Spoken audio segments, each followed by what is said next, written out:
Et salut à tous, c'est Campis pour cette deuxième manche de la Coupe de France e-cycling 2025-2026. Aujourd'hui, je vous présente la deuxième manche du coup qui se déroulait sur 3 tiny race. Donc première manche, une arrivée profil descendant, course plutôt plate, 10 bornes, 46 mètres de dénivelé. Donc voilà, ça va pas être pour les poids plumes sur cette première manche, mais voilà, la tactique ça va être simple, hein. Être vigilant quand même qu'il n'y ait pas un groupe qui s'en aille. Et, euh, et si c'est pas le cas, jouer le tout pour le sprint en essayant d'être bien placé, on sait jamais. Sur un malentendu, ça peut passer. Du coup, ben voilà, départ relativement tranquille. Donc il se passe pas grand chose. Là, on va entamer le premier faux plat montant en fait, de la journée. Donc il faut quand même rester vigilant. Parce qu'on sait que sur Zwift, dès que le profil est un peu plus montant, ça peut s'étirer et faire des cassures. C'est exactement ce qui se passe. Voilà, au bout d'un kilomètre, je suis pas très bien placé. Et ça s'étire, ça s'étire, ça s'étire. Alors là, ça serait un peu con de prendre une cassure sur un truc comme ça. Du coup, bon, je gère l'effort, j'essaie de rester quand même dans les roues, en restant vigilant. Là, faut pas trop jouer parce que je suis un peu dernier. Du coup, voilà, il faut quand même s'employer un peu. On voit les watts, je suis entre 370 et 420 watts. Donc du coup, ouais, faut quand même envoyer un peu la sauce parce que ce serait un peu con de se faire éjecter sur un truc comme ça. Donc voilà, les deux mecs qui sont partis, voilà, tout va revenir dans l'ordre. Un petit faux plat, mais on voit que c'est très très très très très étiré. On le voit sur la map en haut à droite. Voilà, on passe le premier point chaud, où il se passe rien. Voilà, ça contrôle, c'est la première manche. On sait pas trop qui seront les hommes forts du jour. Donc voilà, il se passe pas grand chose. Là, on voit qu'il y a un petit coup qui part, ça réagit de suite, pas de souci. Ça va rentrer dans l'ordre de suite. Voilà, profil descendant. Et voilà, l'enveloppe, je suis dans les derniers, comme d'habitude. Et voilà, j'ai un peu d'élan, je remonte assez vite. Je vois que ça se pose un peu. Du coup, je décide de maintenir un petit effort à 6 watts par kilo, entre 6 et 7 watts par kilo, pour voir un peu comment ça peut réagir. Il reste 5 bornes, hein. Après je sais que tout seul ça va être un peu compliqué. Donc c'est la mission un peu de renfort qui arrive. Donc là voilà, je sors, j'ai 10 mètres d'avance. Et on voit sur la map en haut, j'ai pas une avance faramineuse, hein. Voilà, je teste un peu ça me permet de tester les jambes aussi parce que je sortais de 2 ou 3 jours sans avoir roulé, je crois. Donc j'étais un peu incertain de mes forces.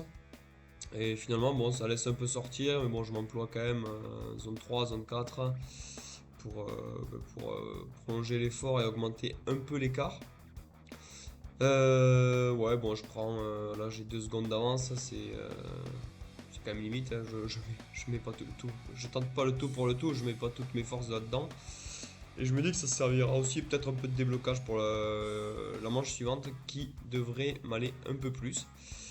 Donc voilà, derrière ça réagit, on laisse personne prendre du champ.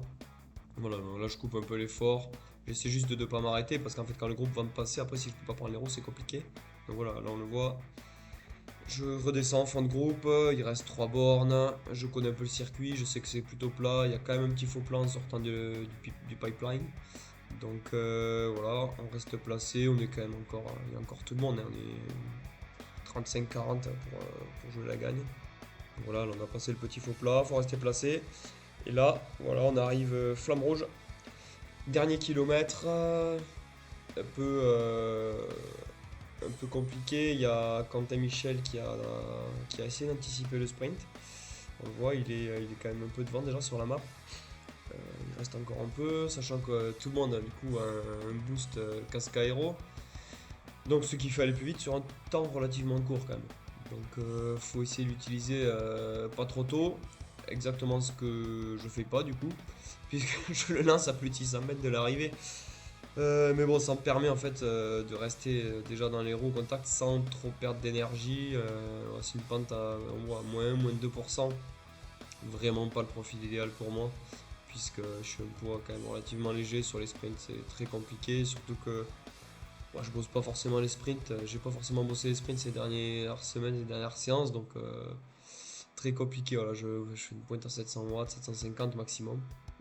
Voilà, donc Je fais ce que je peux, je limite la casse, je prends quelques points. Bon, 19ème, manche remportée par Adrien Assala, l'homme fort de cette Coupe de France, j'ai l'impression, qui, qui avait déjà bien marché sur la première manche.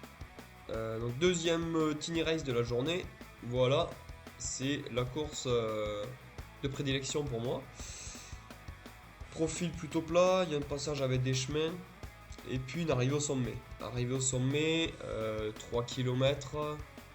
En fait, on arrive dans l'Alpe de Zwift, hein, on arrive dans l'Alpe, donc on fait 3 km à peu près à, je crois que c'est 8% de moyenne.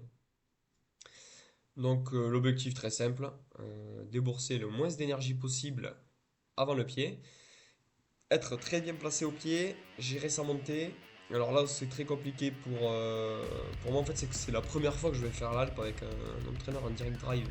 Donc avec en fait la roue arrière, sans roue arrière, donc directement avec la cassette sur le vélo. Je me suis jamais testé sur ce genre de choses. J'ai fait des tests sur route la semaine d'avant, donc je savais à peu près les watts sur route que j'avais. Je savais pas trop sur entraîneur la perte que j'aurais, sachant que c'est on a entre 5 et 10% sur le type de poids. Sur les poids. J'ai fait un choix, j'ai fait un peu quitte au double, j'ai fait un choix de changer de vélo. J'ai mis un vélo avec des lightweight, et je crois que j'ai pris l'Aitos ou le SL8, je m'en souviens plus exactement lequel. Alors que normalement je cours avec le tronc. Donc voilà, je me suis dit, arrive au sommet, si j'arrive à pas trop débourser d'énergie sur le plat, ça devrait aller. Donc il y a un mec qui a fait le start, qui est parti d'entrée, et qui là en fait est 10-15 secondes devant. Donc là on est déjà sur le pied, voilà, on voit qu'il reste 2 km 8. Bon, j'ai mis en x2 hein, parce que sinon c'est un peu long la montée. Mais voilà, on voit qu'en fait ça s'étire dès le pied, ça pète de partout. Voilà, moi je suis entre la 15 et la 20e position. Je tâtonne un peu, je fais déjà un premier effort pour remonter un peu aux avant-postes, même si pour une fois je suis assez content, je suis arrivé plutôt placé au pied. Mais voilà, c'est la gestion sur le pied de la bosse déjà qui me coûte un peu. Donc voilà, j'ai plus qu'à gérer. On voit que devant, il y a c'est Adrien Assala qui est toujours devant, qui a fait le start. On voit qu'il est. Donc voilà, on va sans doute le reprendre. Et voilà, on est quoi, 10-12 dans ce petit groupe à pouvoir espérer gagner en haut, enfin au bout de 3 bornes de montée. Donc il reste plus que 2 km 2 déjà de montée. Donc là ça s'étire un peu plus, on rattrape Adrien Sala. Si on regarde bien la tête en fait, chose que moi j'avais pas vu, on voit que le Griffon fait un gros forcing devant. Il y a Geoffrey Milour qui est pas très loin. Et en fait, moi je les ai pas vus, j'étais un peu focus sur mon effort, je regardais juste les routes de devant, peut-être une petite erreur. Donc derrière, voilà, ça contrôle pas du tout. Enfin, je pense que tout le monde gère son effort. C'est un peu chacun pour soi sur ce type d'exo. À monter sur Zwift, faut quand même essayer de garder au maximum un petit groupe ou un coureur ou deux devant pour avoir profité un peu de l'aspiration sur les replats, même s'il n'y en a pas beaucoup. Donc voilà, là on voit que le Griffon est quand même déjà sacrément loin devant. Geoffrey Milour et notre coureur, je crois que c'est Julien Bérard qui est avec lui, s'en vont. Ils s'en vont, voilà, petit à petit ils creusent. Ils sont à la poursuite de le Griffon devant, qui monte très très fort. Alors c'est un poids plume aussi, 56 kg je crois. Donc je savais qu'il était très fort. Et voilà, moi j'essaie de rester juste avec Maxence Janaudet et Nicolas Muraro. C'est les coureurs que je connais de Zwift quand même, qui sont là depuis un petit bout de temps. Donc je sais qu'avec Maxence, on avait à peu près le même niveau dans les montées et les circuits difficiles. Donc je m'accroche, voilà, là il y a Jules Boileau avec nous et Kevin de Mangeon. Voilà, on voit qu'il y a déjà un qui utilise son boost avec la plume. Donc là je joue en gros la 6ème place et en fait on est déjà dans le dernier kilomètre. Alors, je me dis putain mais en fait il me reste encore un peu. Je vais rester avec Maxence, on va voir. J'espérais beaucoup de cette manche là parce que c'est en gros la seule où il est arrivé en haut d'une bosse aussi dure. Donc je reste avec Maxence pour le moment et je me dis faut pas que ça revienne derrière. Devant ils sont quand même très loin. Il y a Brett qui est devant, que j'ai su juste après en fait qu'il avait gagné une cyclo par chez moi mi-octobre. J'ai fait le rapprochement après. Mais donc voilà, il marche assez fort en fait, c'est un bon grimpeur. Donc voilà, là on est à 800 mètres de l'arrivée, je décide de mettre un peu tout ce qui me reste. Donc voilà, 380, 370 watts, 400 watts. Et on verra en fait un peu comment ça va se passer, mais il y a quand même un gros gap à combler. Et ça, pour moi, ça va être très compliqué. Donc j'essaie juste de creuser en fait sur l'arrière pour limiter la casse et essayer d'aller m'attraper un petit top 5. Je vois que Maxence lâche un peu de terrain. Alors du coup j'accélère, j'essaie de rester un peu sur ce rythme-là. Ouais, un petit replat, donc je baisse un peu les watts pour, euh, pour en garder un peu là pour les parties montantes. Donc là j'ai activé mon boost poids plume. Il permet en fait de s'enlever quelques kilos, donc ouais, sur une montée comme ça c'est assez important. Et là en fait je reviens sur le podium. Donc là il y a Geoffrey Millour, Raphaël Brett et Julien Bérard. Je m'accroche, là ça, j'ai l'impression qu'il temporise un peu, du coup je continue mon effort et en fait de suite je crase un petit trou et du coup il n'y a plus que le griffon devant. Bon là quand on voit l'écart 15 secondes, il reste 400 mètres donc très compliqué pour aller le chercher et je décide voilà je mets tout, tout ce qui me reste, je le mets. Là il reste 300 mètres, 270 mètres et je me dis putain pas mal, je vais essayer d'aller jouer à la deuxième place. C'est déjà un peu inespéré entre guillemets pour moi. Et voilà, là, Julien Bérard qui revient. Sauf que en fait, là, je suis un peu à fond, je suis vraiment pas lucide. Et j'essaie pas d'accrocher la roue. Je reste sur mon rythme, je me mets pas trop dans le rouge. Et voilà, ça va rester un peu comme ça. En fait, on voit que le Griffon est juste devant. Voilà, il vient de terminer. Moi, je reviens assez fort sur Bérard sur la fin en faisant un petit sprint, mais ça sera pas suffisant pour aller chercher la deuxième place. Donc, petit podium, assez content, ça me permet de marquer pas mal de points pour, euh, pour cet ensemble de Team Race. En fait, le classement de la journée se fait à l'addition des places. Celui qui a le moins de points gagne. Donc voilà, 3 points, troisième, 3 points. Je marque pas beaucoup, je suis assez content. Mais même je fais 19ème sur la première, donc c'est pas terrible. Mais voilà. Du coup, troisième et dernière manche. Donc 8 km 9, 56 mètres de dénivelé. On voit que c'est pas très dur. On va reprendre là le premier faux plat d'entrée qu'on a pris à la première manche. Je m'étais dit, je tente le start. Moi je suis meilleur quand c'est des courses d'usure. Ça fait déjà 1h40, 1h35 qu'on est sur le vélo en fait. Parce qu'il faut savoir qu'il y a des pauses entre les manches, bien sûr. Là, on avait une demi-heure de pause entre la deuxième et la troisième manche. Bon, c'est un peu long, hein. Moi, j'avais choisi de rester sur l'entraîneur, de continuer à rouloter tranquillement. Et voilà, donc je décide de faire directement le start. Et en fait, on est plusieurs à faire ça.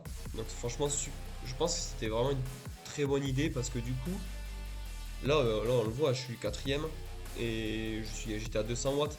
Et en fait, on voit sur la map en haut à droite que c'est très étiré. Et tout ce qui était derrière, qui n'ont pas fait le start, ont dû faire un effort assez intense et assez long pour recoller aux roues et au premier.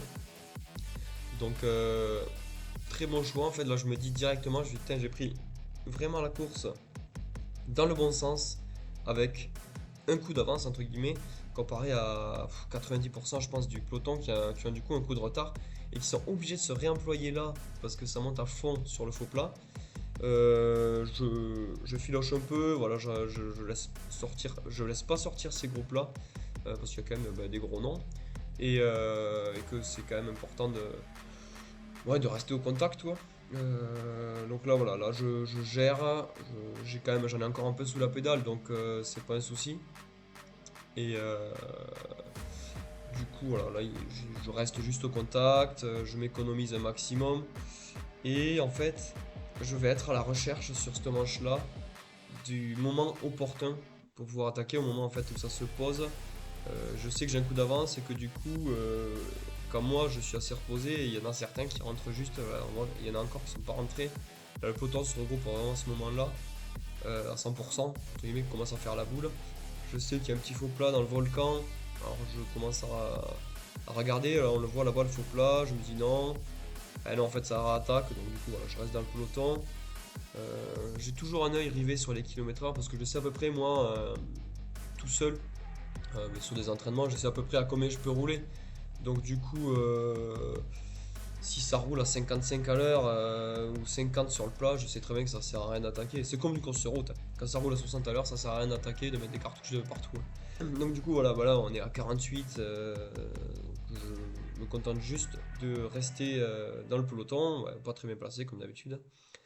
Et j'attends le segment, comme le Jarvis Climb, je crois que c'est. J'attends de voir un peu comment ça se passer. Ça sera un peu, je pense, ma seule opportunité pour attaquer dans cette course. Donc je me replace rapidement parce qu'on arrive dans la partie montante et difficile, entre guillemets difficile, hein, de cette course-là. Donc en fait là, je vois qu'il y a des replats, donc ça sert à rien d'attaquer. Bon là on reprend un peu de pourcentage.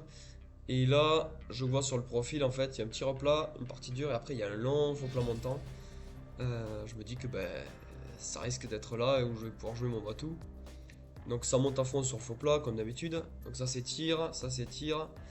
Et une fois que c'est étiré, que ça se pose, en fait, c'est là que je choisis le moment d'attaquer. Donc j'attaque. Le but, c'est en fait c'est d'attaquer tout le long du faux plat, hein. Pas pour sortir tout seul, mais si on peut sortir à 4, 5, 6, ça sera mieux qu'à 40 au sprint. Donc je continue mon effort, je continue jusqu'en haut du faux plat. Je vois sur la map que ça revient, il y a quelques coureurs qui reviennent. Donc du coup, voilà, là faux plat descendant, je les laisse passer parce que je pense que j'ai quand même fait, c'est moi qui fais les gros de l'effort. Les autres étaient un peu calés dans la roue sur la fin de la montée. Donc à eux un peu de se relayer, moi je reviendrai un peu plus tard. Et je vois que ça se regarde. Ça se regarde, le peloton rentre. Là je vois sur le profil que ça remonte, mais je décide de contrer.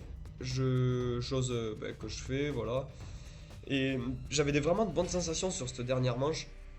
Je le redis, moi j'aime vraiment les courses d'usure quand c'est un peu long et qu'il faut s'employer un peu toute la journée. C'est vraiment le type de course que je préfère. Donc voilà, là je sors, il reste 2 km. J'ai une seconde d'avance, hein, rien de folichon.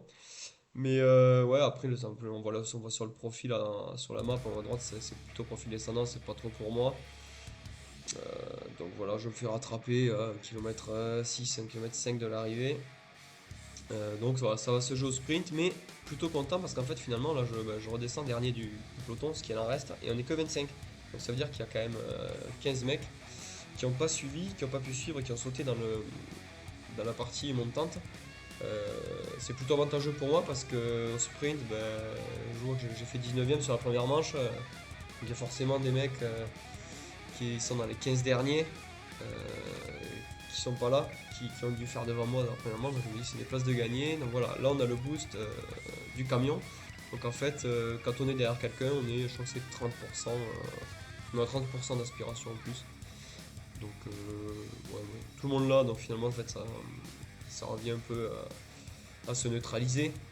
Moi ça me donne quand même un avantage parce que sur le plat je suis quand même pas très très bon avec mon poids. Mais voilà, donc ça va se jouer au sprint. Là on est à 400 mètres de la ligne. Et en fait je me dis quand même c'est bizarre, personne n'a lancé. Ça va être un sprint assez court. Voilà, là je suis quand même pas trop mal placé. Je mets un peu de temps à lancer.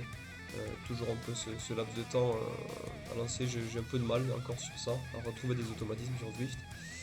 Voilà, j'ai le top 10 accessible. Là je suis 12ème.